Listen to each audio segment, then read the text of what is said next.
Dave can't believe he took a phone call in the middle of his thing. And I got a list. You got a doubleheader this coming Saturday. I don't wake up and be like, what did this person say? I'm going to make a video about that person. Okay.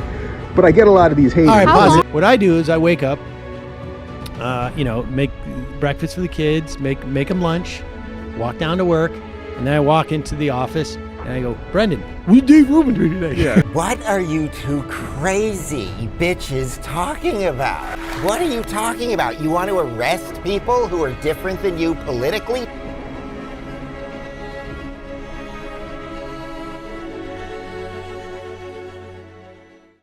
But here he is going on his live broadcast, do that with an ask me anything. Now, I want to be clear. You can ask him anything, but he won't necessarily answer anything. Here he is. Hey, Dave, this is a very brave move on your part. Kudos. Have you heard about the SJW nonsense on the... I don't even care about those guys. It really just honestly doesn't matter.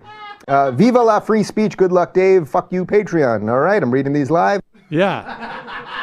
Yeah, you are. No, it's interesting how he's reading them live, so he can't be held responsible for anything that comes out of his mouth.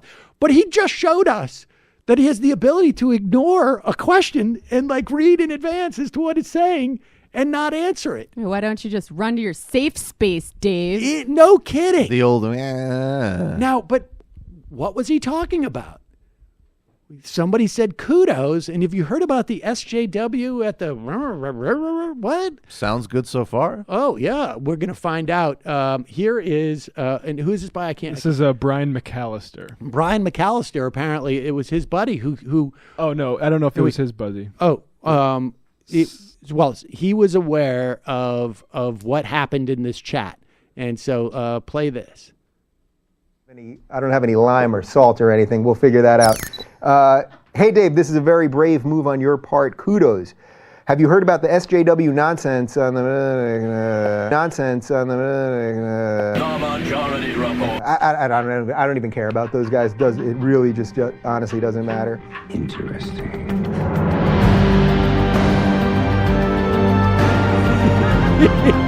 Competition would start kicking in.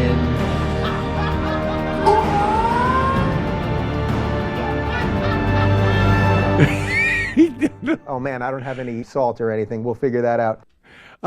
So the question was, have you heard about those? Hey Dave, a very brave move on your part. Kudos. Have you heard about the SJW nonsense on the Majority Report where they keep challenging you to a debate?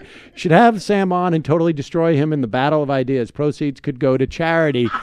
That was we should note that was $100 super chat. $100 super chat. And then he had a couple other $5 ones where he was like, debate Sam Seder, and then he asked if P was stored in the balls. And so a lot of people made mixes of this. And here's another. And look, I encourage all of you to go past these individual ones around and post them so these guys get some hits on this. This is Bailey Steen. Yeah, this is a Curb Your Liberalism, Dave Rubin dodges Sam Seder debate. This social justice warrior disease will come for all of us one day. First off, I thank you guys that are all jumping in on Super Chat, and I know that's a cool way of getting your voice heard, and I'm reading them all right here. We're not censoring any of this nonsense. Oh. We're not censoring. Great! Hey, Dave, this is a very brave move on your part. Kudos. Have you heard about the SJW nonsense on the... I don't even care about those guys. It really just honestly doesn't matter. Viva la free speech. Good luck, Dave. Fuck you, Patreon.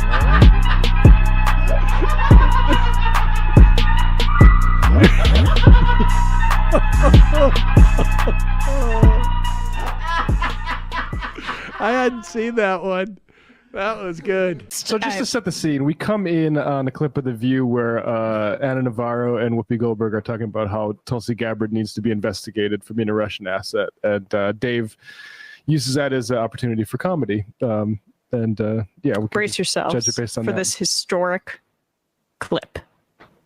exists on Twitter, and the fact that we're giving her oxygen is what makes her relevant, that we're talking about her on hot topics. But on the other hand, how do you not call out something that is repeating false Russian propaganda that has been brought down? They used to arrest people for doing stuff like this. If they thought you were colluding with a Russian agent, if they thought you were putting out information or taking information and handing over to Russia, they used to actually investigate stuff like this. And I guess now, there seems to be no bars. What are you two crazy bitches talking about? What are you talking about? You want to arrest people who are different than you politically? Tulsi Gabbard? She's a member of our military. She's a former congresswoman, a Democrat. You just don't like her, so you want to arrest her? You want to arrest Tucker Carlson, the very dapper Tucker Carlson. What are you saying? You guys are nuts. You're just nuts. I only agreed to do this show because I thought that Whoopi was sane. She was good. Sister Act 2. Anna's just nuts. I don't even know what she's doing here. The other one's a racist. There's the drunk one. What are we all doing here? You people are everything that you've come to hate. You know that? Why am I here? I need a haircut. That's better. Pause it.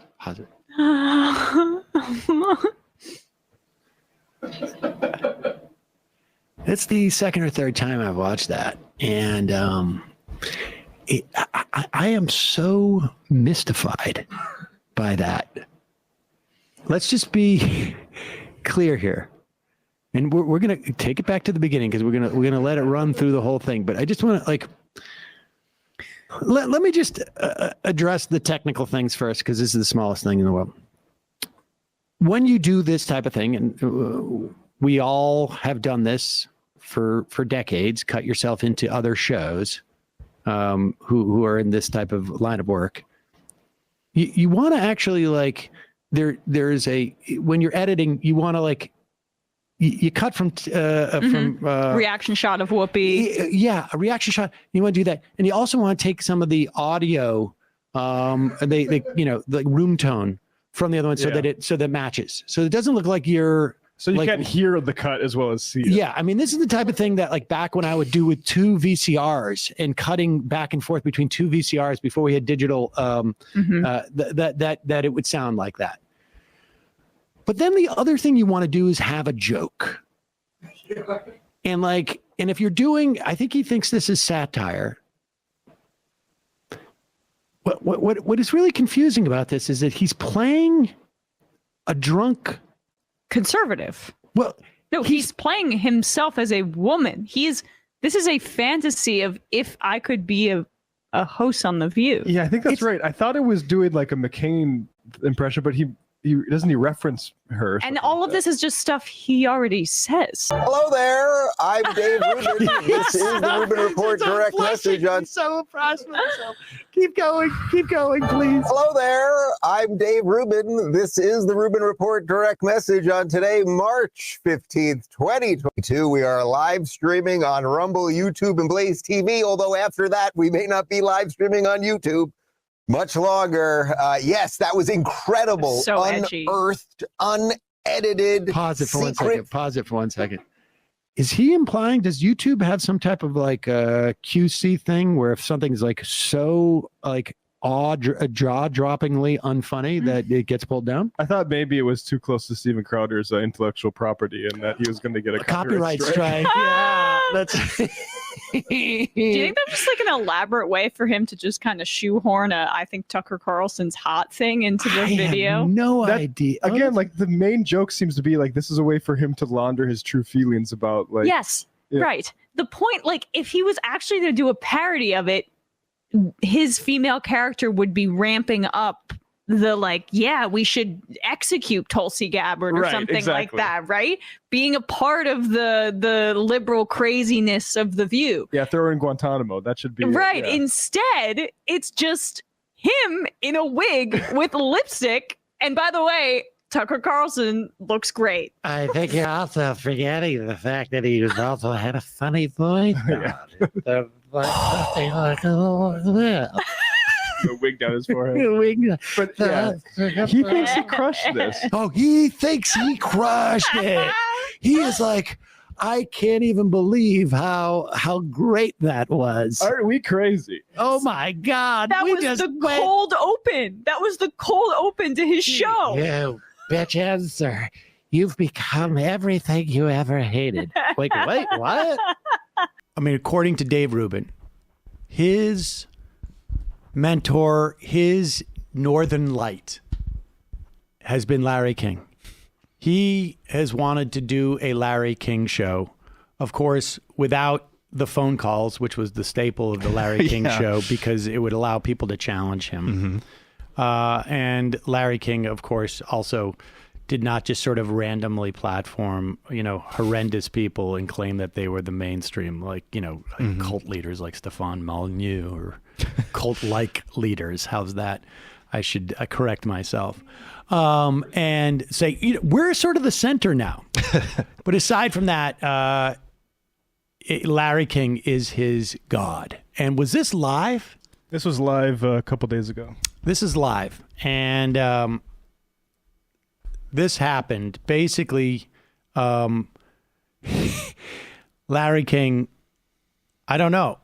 I suppose if you were to sort of plan, what can I do on his show to show as little respect for what Dave Rubin does that I could. Now, I don't know that's what Larry King had in mind, but that's the way it certainly comes off. Watch this. Oh, he's got a phone. There you now go. let me show the audience. Yeah, show us the this phone. This old... is Samsung makes it. I visited that company in Korea. Yeah. Samsung. And it's ringing right now. It is. What is he? Is he a spokesperson for Samsung now? Is that? Hey, Cannon, where are you? I just got back to school from Argentina. Oh, you didn't have a game today? We had two. I had to get up. Dave can't believe he took a phone call in the middle of his thing. And I got a list. You got a doubleheader this coming Saturday. How did you do? Larry, we're live. Did you hear that? Go back. Go back a little bit. They're live. Yes. And Larry doesn't seem to have any desire to continue this conversation with Dave Rubin. Dave warns him 20 seconds into it that they're live, and see how long this goes on. Larry, okay. This coming Saturday. Look at. Yeah, we had a doubleheader today too. How did you do? Larry. He whispers. Yeah, nobody can hear. I don't want to interrupt your phone. Oh, that's great. Larry's in no hurry. That's a 333 batting average, Cannon. Well, I'm doing David Rubin's podcast now. I'm on his show, and while talking to you, the audience is watching me talk to you. Oh, wow. Cannon, you're a statist. You could do 10 minutes when you open the refrigerator. I would love to do my own podcast. He wants to do his own podcast. I'll bring him in. He's going to be We'll make it 20 happen. years old. I'll bring him here. He's a great kid. All right, Ken, when am I going to see you? Tonight I'm tied up. Tomorrow I got to do that. How about Thursday? How about Friday night? Sounds good. The Dodgers got Mookie Betts. Today? That's great. The Dodgers got Mookie Betts and David Price today. You're breaking news for me, man. That's tremendous. Who did they give up for them? He's mad. Larry doesn't give a crap. That's great, Cannon. Thank you for this, and the audience here thanks you. Well, tell them anytime. He says, tell him anytime. Okay, Cannon, baby, I love you. Talk to you tomorrow. Bye. Well, folks, the Dodgers got Mookie Betts. Yeah, we're going to talk about something that's actually interesting. David Price and Jock Peterson went to the Angels three-way trade. See, you are a newsman. Yeah, there you go. Oh, my gosh. That was the best part of that show. Phone's buzzing, Sam, I think. Oh, yeah, excuse me. No, go ahead. Take it. It's my 3-year-old son, actually. Oh, Wiggins? Wiggins? Oh, the Wolves finally unloaded Wiggins on He's going to Golden State. Thanks. All right, have a good day at preschool. Paw Patrol? What? Yeah, that's right. Oh my God. Daniel Tiger did what? That is wow. But here's Dave Rubin. People have Patreon and all that. So the big debate, which philosophically, which we've hit on here a couple times, for me has been, do you get the government involved or not? So without rehashing that whole conversation, and you know my preference is that I would not want that. Right. I did what I thought was the right thing, which is I started a tech company about 6 months ago, and I went to literally one investor. I got investment. I started it with a really great startup guy that I know. And we are building a seriously awesome, what will first be a Rubin Report app. So we're building it because what I thought was I can't solve everyone's problems first. I want to solve my problem first. I want to make sure I can always communicate with my audience. I want to make sure my audience can communicate with me. I want to make sure my videos. So what he needs is some form of like a communication that goes back and forth. But IM's not going to cut it. Neither phones. There's got to be something like a forum. A forum. We're going to develop something like a forum, but it's going to be better than that. It's going to be like a private forum, it's going to be discordant in some way. It's going to be like a Discord. This is literally, listening to him talk is like a conversation about like the founding of like the well community in the 1980s if it was done by an incredibly stupid person. It's like technology being envisioned that doesn't exist yet by an idiot. I think it's because his Reddit looks something like this with things like this at the top. Wait. Keep that. Don't step on this. Let's start with this. So here he is. This is like what you're about to hear now. And he describes his new technology that he's developed. It's literally like me showing up one day and going, folks, I've got a new idea. What I'm going to do is I'm going to get a backdrop behind me. And I'm going to get a microphone and I'm going to opine about various different things. And I'm going to do it every day at the same time. We're going to stream it live through video. Don't burn this book, which is also sort of ironic because, it's Abby Hoffman and which was Steal This Book. Should have called it Don't Remainder This Book. Don't remainder this book. Don't burn this book. This was his way of basically saying there's book burnings that are taking place, but don't burn this one because I don't believe in free speech, I guess. I don't believe in its expression. It's almost like he's trying to reverse psychology us into wanting to burn the book. Yeah, nobody buy this book and then burn it and upload Oh God, that would just be doing his marketing Jesus for him. Christ, don't do that. Like whatever you do, don't burn this book. That would be paying terrible for me. I am willing to bet anything I own. Wait, that do we he's get going any to hire videos? somebody. Are you sure you're monitoring Twitter for the book burnings? Because I haven't seen a single one. They're They're gonna get it. About Don't Burn This Book, the progressive woke machine, from outrage mobs and online censorship to activists masquerading as journalists, is waging war against the last free thinkers in the world. That is so melodramatic. The last free thinkers in the world. There's only like 8 free thinkers left. There's only like 8 free thinkers left. It's kind of like one of those sci-fi movies. Two of them are Weinsteins. You know Two of them are brothers. You know what I feel like is also happening? Somebody must be waging a war against the last copy editors too.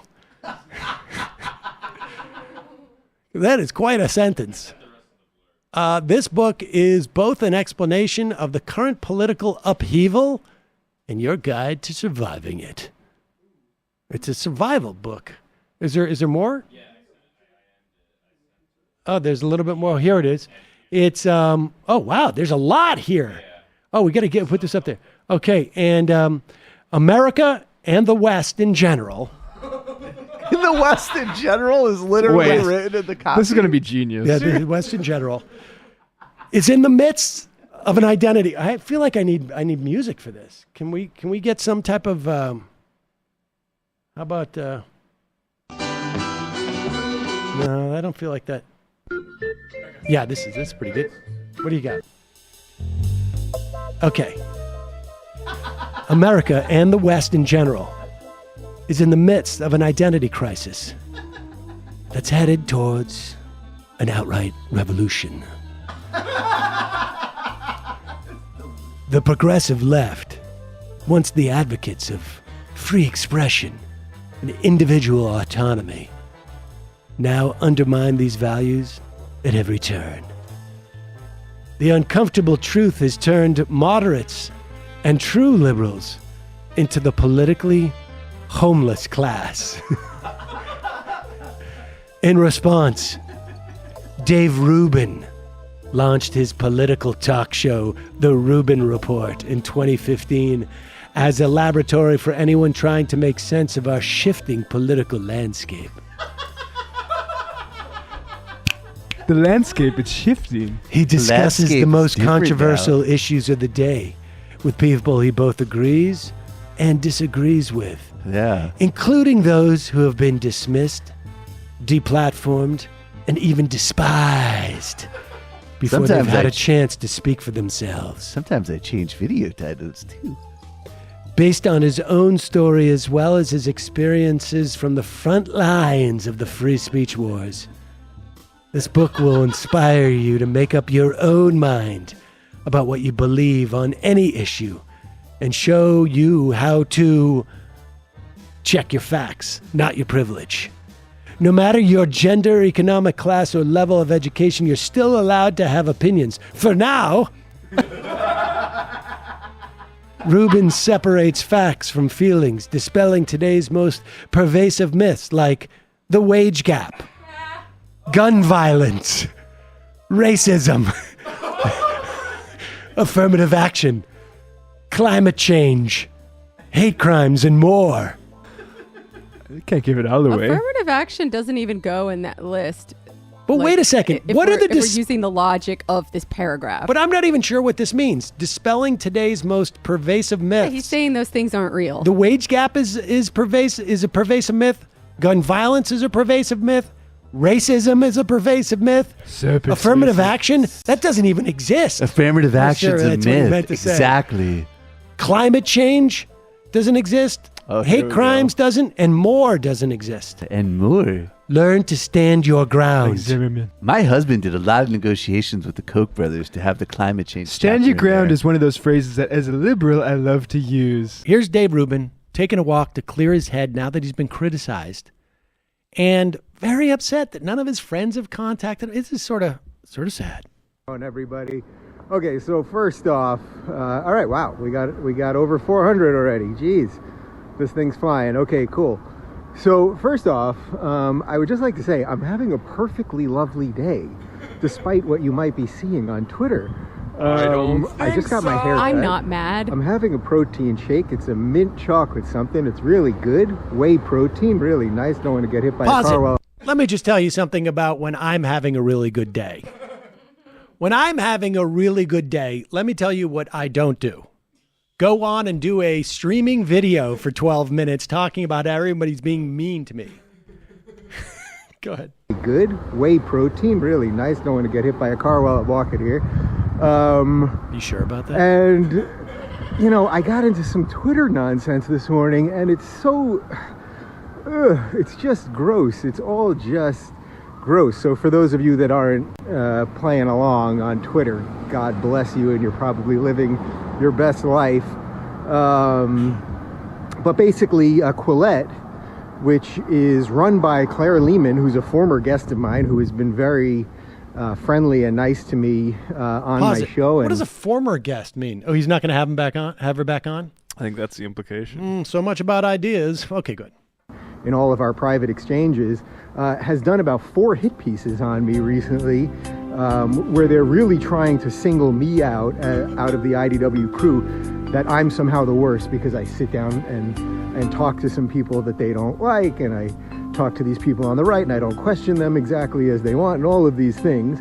And they keep just writing piece after piece. Now, I got a shit ton of haters these days, which really is just the sign that I'm doing something good. I mean...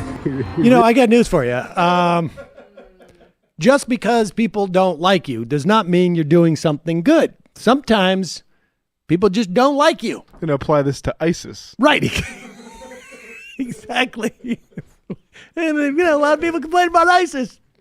From all sides. That's from all sides. Yeah, I must be doing something right. I feel bizarrely empowered right now, except for the fact that I'm walking down the street talking into my phone like a schmuck. I feel pretty bizarrely empowered right now because, most of my haters are just YouTube losers that want to get clicks off me, right? And it's weird to be that person. Like, I wake up, I have no hate for anybody. I wake up and I try to do my day, and then whatever. I don't wake up and be like, what did this person say? I'm going to make a video about that person. Okay. But I get a lot of these haters. All right, pause it. I just want to say it's long. I want to say that I don't do that in my own defense, because I think he may be talking about me in some respect. Yeah. In my own defense, I never wake up and say, what did Dave Rubin say today? Yeah. I don't do that. What I do is I wake up, make breakfast for the kids, make them lunch, walk down to work, and then I walk into the office and I go, Brendan, what did Dave Rubin do today? Yeah, I was going to say, that's why you have producers. That's exactly right.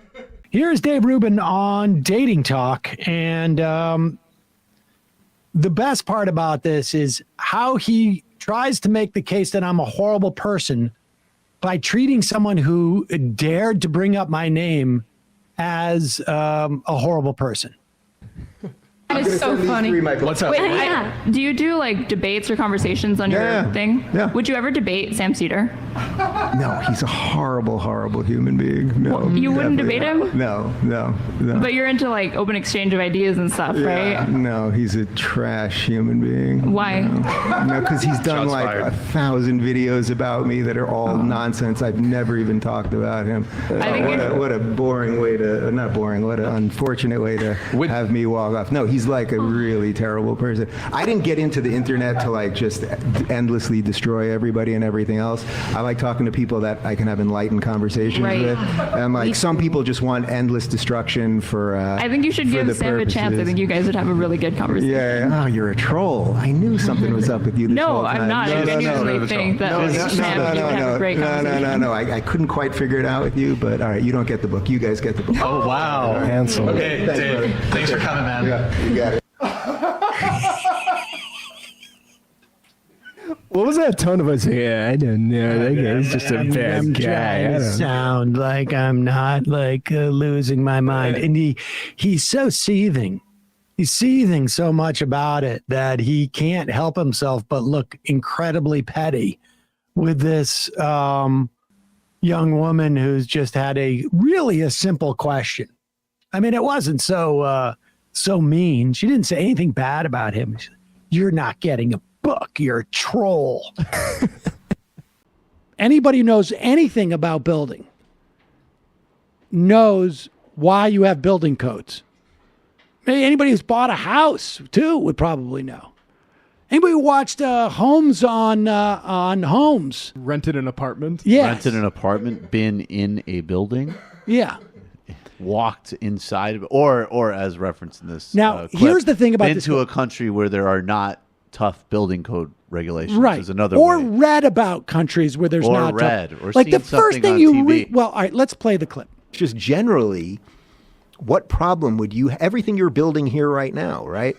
Do you want the government to tell you how to do all these things and all the regulations that you got to have your electric thing this far from this and like all of the regulations like that for construction are important though. You do have to make sure that people don't do stupid shit. Make sure you generally- don't have a power line that's near a water line. There's a lot of. But I would put most of that on the builders, though. They want to build things that are good. Now I get it. That's not true. Listen, people. People are going to build corners all the time. Like you have to have regulations when it comes to construction methods. Pause it. Pause it. Let me tell you. Oh, that's not true. Most people know this. But if you didn't, you could watch, like I say, like Homes on Homes. Like there are multiple TV series on Home Improvement Network that are just about builders not knowing code, not building to code, building stuff that there's like mold in the walls. The electrical system keeps shorting out because it's too close to the water. They haven't done the drainage system correctly. They haven't done the air duct system correctly. I mean, this goes on and on and on. I want to see Dave Rubin's reaction throughout all of this. When Rogan's speaking. Because the look on Dave Rubin's face every time they cut to Rogan, because Rogan just completely shut him down, is like a lost puppy.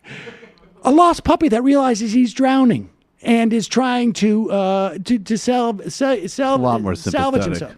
But continue. That's not true. Listen, people people are cut gonna build corners all the time. Like, you have to have regulations when it comes to construction methods, or people are going to get fucked. They cut corners when there are regulations anyway. They do. They would cut a lot more if there weren't regulations. I'm not You go totally- to third world countries and look at construction methods. Pause they're it for 1 fucking second. So Rubin uses the defense, well, you can have laws, but people are going to break them. So under that theory, right, there would be no laws because every law has been broken at least once. So why have any laws? Why not just have the purge 24/7? Right, exactly. It's just a constant rotating. You'd be sort of- incentivized not to purge because you'd want people to hire you to build. HGTV needs a purge. All right, go back a little bit and then play. a lot more if there weren't regulations. I'm not You go totally- to third world countries and look at construction methods. They're fucking dangerous. Yeah. That's why schools collapse on kids in foreign countries sometimes. Like, Well, I'm not telling you that I'm against all regulation. Period. That's Okay. where I said intellectually I like that argument because you can make. I think you can make a very sound argument that competition would force people to do better work. Pause it. In fact, we have now moved to Dave Rubin saying that maybe someone else could make a sound argument that competition would force people to self-regulate. I apparently don't have the ability to do that, but I'm aware that there are people who do that. But I have shown that even though I am paid on my show by people who professionally profess this, right? He gets money from the Koch brothers. The Koch brothers' raison d'etre as a political force is to unshackle their businesses from regulations that prevent them from maximizing their profits at the expense of society. To put their externalities out on other people. In other words, consumers are going to pay, citizens are going to pay for our profit by either, paying for the health care they need for their asthma or, paying for the cleanup that they need to make sure that their rivers aren't poisoned or whatever it is. I'm going to externalize these costs in my profit making. Dave Rubin is paid by these people. And Dave Rubin can't even make the most basic argument to it. I found Kentucky Fried Comrade. Okay. We're going to read this IM and then we're going to play it. As someone who's worked in San Francisco to tech scene, I couldn't finish Corey Pine's book because it was giving me too many flashbacks. The show Silicon Valley is fantastic, though. Jamie is totally Guilfoyle, which I think is a compliment. I love that show. Time to walk the left-hand path, my friend. I love that show. Oh, my God. Are you fucking kidding me? This is Dave Rubin getting questioned by our new friend from Nebraska, Dummy Dave, in all of his glory. Is what I'm referring to, just so the context of the questions Pause understood. Pause it, I'm sorry. Yes, he's a real caller, Hell and yeah, he does dude. have that awesome He's voice. awesome. He looks like hardcore Griscom. Yeah, he does. Totally. It's Nebraska Griscom. It's Nebraska Griscom. We need to get him. We need to fly him out. Have Yeah. him on TMBS. All right, go. During European colonialism in the Americas, free alcohol was often given to native tribes as a proof both to I'm going to speed up a little bit. weaken because we tribal already heard solidarity this. through alcoholism and to increase the odds of more trades in the future. When vast amounts of opium were introduced to China through British free trade policy, the results were largely catastrophic, with drug addiction destroying common families while making a large profit for the English, which, when they resisted in the Opium Wars, came into fruition. When Israel occupied the city of Ramallah in 2002, Israel took control of the television networks to broadcast pornography. I'm with you. Obviously in an attempt to pacify resistance by manipulating people through their passions. I'm with you every step of the way on this. Keeping these examples in mind, how do you differentiate between a state which facilitates where you're drugs and going. sexual liberation because it values your freedom, and a state which does the same thing because it wants to enslave you? Well, if I understand the question correctly, I mean, look, I would say that everything that I've laid out here would be to design a state that doesn't have, without commenting on those specific things, especially the third one I've never heard, but let's put that aside for a second. All of the ideas that I've laid out here have been the ideas that would limit the state from doing any of those things.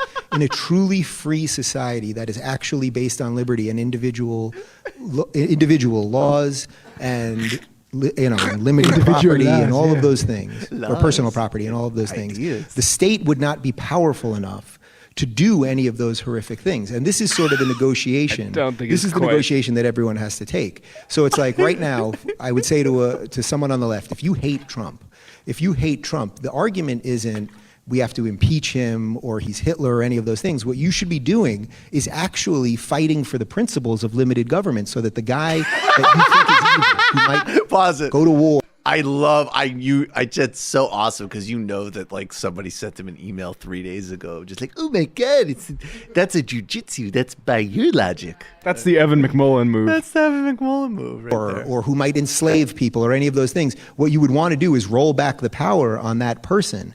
So Usurers.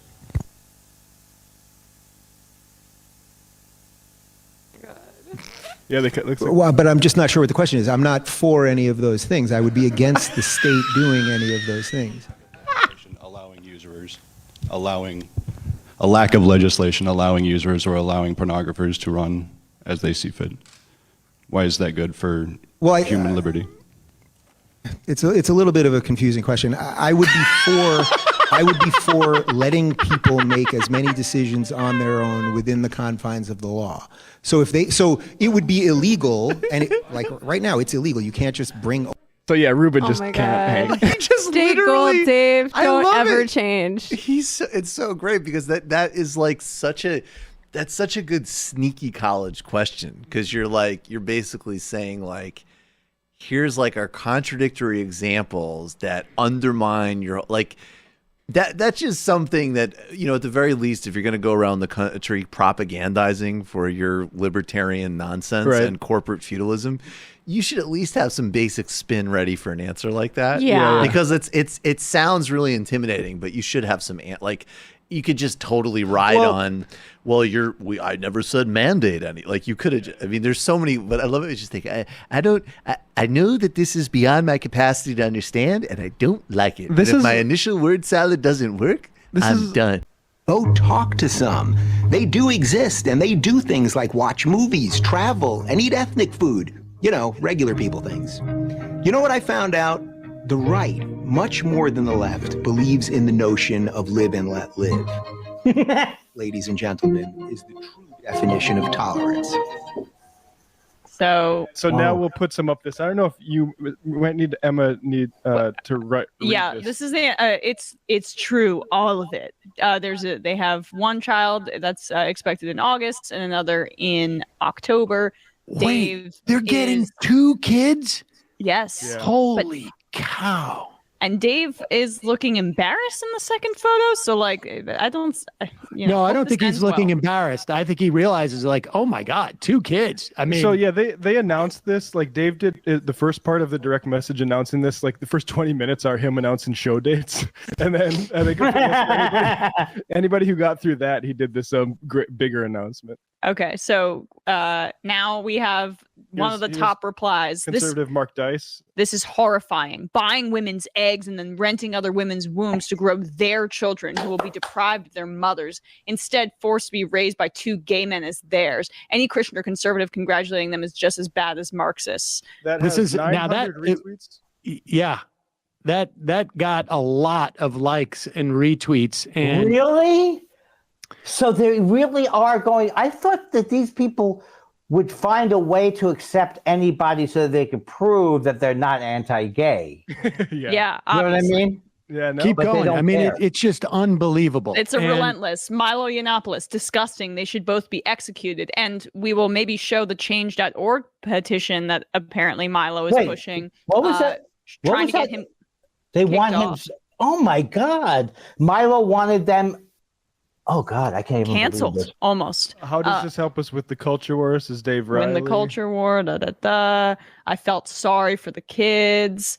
So the children will never know the love of a mother. As someone who lost his mother young, I'll be feeling this children's pain. Okay, go to therapy. There's a lot of talk on the exploitation of women, which in itself is terrible. But what about the exploitation of children? Mothers are very, very important people. Every child needs one. We do important work. Children aren't lifestyle accessories. They're not getting trans kids, though, are they? They're not getting any trans kids. Well, right. Remains to be seen. Well, yeah, TBD. There's a reason God made mothers. Children need their mothers. This is wrong on so many levels. Dave, I really appreciate you as a person. You are genuinely kind. However, what you're entering into is not a family, and it will harm those children. I hurt for you, even if you can't understand why. But the idea of having kids becomes a threat on top of the actual threat that kids are to your career, a genuine sort of like existential threat to your career because you have spent it all pretending or believing that the right is more embracing and denying the fact that you are signing up to work on a network by a group of people who 12 years ago, 16, 17 years ago, were willing to write into the Constitution that your relationship with your husband, your partner, is illegal. Like, I mean, like the amount of delusion that and is. I don't think he's just, I really think he is an opportunist. He's like one of these opportunist people where he couldn't believe how much money he was making.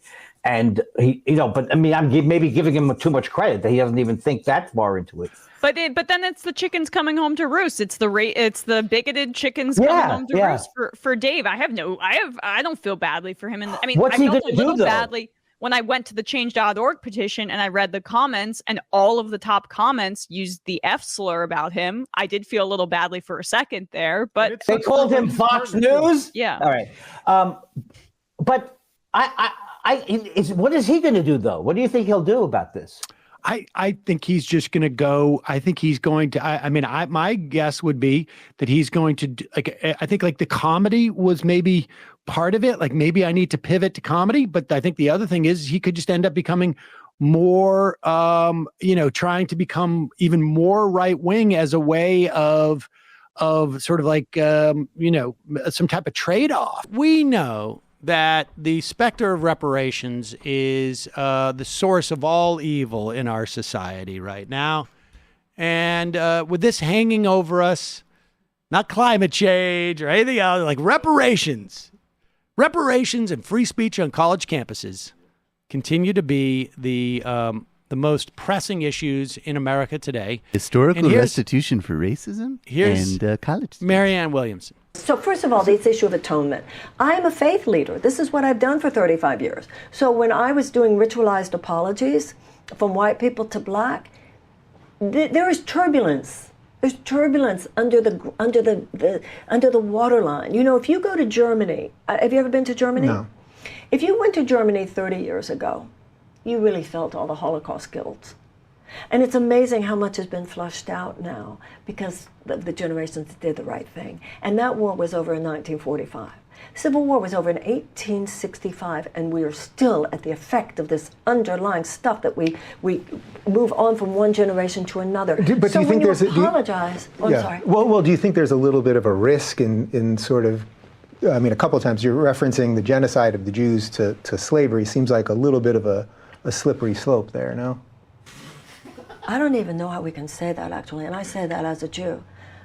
Have you read up much on slavery? Yeah. We're talking abject slavery, Dave. I mean, nobody's in a contest. Nobody has a monopoly on human suffering. This was abject slavery.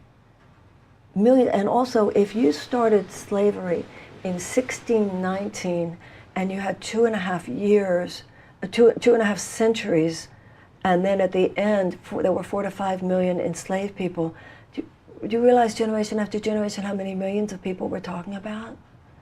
Right. I'm not diminishing that, but you can also talk about the extermination of 6 million people and the amount of people that never lived because of that would be alive.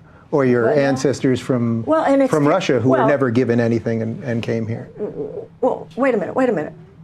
But the Germans had paid reparations. That's kind of my point. The fact that Germany paid reparations, Germany has done full-on mea culpa. Germany has done full-on mea culpa. Nothing short of full-on mea culpa. Okay, there's a lot to unpack here. That's sort of can we just note that's sort of my point. Exactly. Well, I mean, I don't know where to start here because this is a fascinating exchange in many respects. Like, I don't know what that means with a slippery slope. I mean, if you start comparing genocide to generations of slavery. Now, I don't know how religious Dave is, but every year my family gets around the table and we discuss the slavery that Jews went through 2,000 years ago. Well, actually, it was closer to 4,000 years ago now that I think about it. 5,000. 5,678. I don't know what it is. Somewhere around there. 5,739. Long time ago. It's called Passover. We have a holiday to talk about that. There are broad implications that we make about that slavery. This is an intergenerational slavery we're talking about in this country that's only 200 and some odd years old. Not to mention, I would add that unlike in Germany, after the war, Marianne Williams is right. There has been a massive national effort over decades to internalize this mea culpa, to pay reparations. If you go to Israel, every taxi that you drive is a Mercedes-Benz. Every bus that you get on is a Mercedes-Benz. And that's because the German government basically sent a bunch of cars. I mean, there was other forms of reparations, yes, but I mean, it's just indicative. It's indicative of how public they wanted to make it too. She also just really quick, I think just as importantly in some respects, she also made the point of it being central in the education system as well, Yes, which is without also a doubt, her point. without a doubt. And she says they've been able to expunge that. The slavery ended after the Civil War. The suppression, the government suppression of African Americans, I don't know where you draw that line. Is it, with anti-miscegenation laws? Is it, but certainly deep into the 20th century. If you wanted to make a purely legalistic I'm talking case, legal, which you shouldn't, right? It would be 1964, 1965. Right. Purely legalistic. Although there are states, though, where anti-miscegenation laws True. extended past that. To the 90s. But then right? you talk On the about books. policing, and she mentioned this about our criminal justice system, where there's sort of like institutional, not necessarily legal discrimination. And never mind societal. I mean, so this is an ongoing process, and maybe part of the reason why we haven't been able to sort of, and I don't know that we'll ever fully, but as a society, her argument is we need to have this to move on.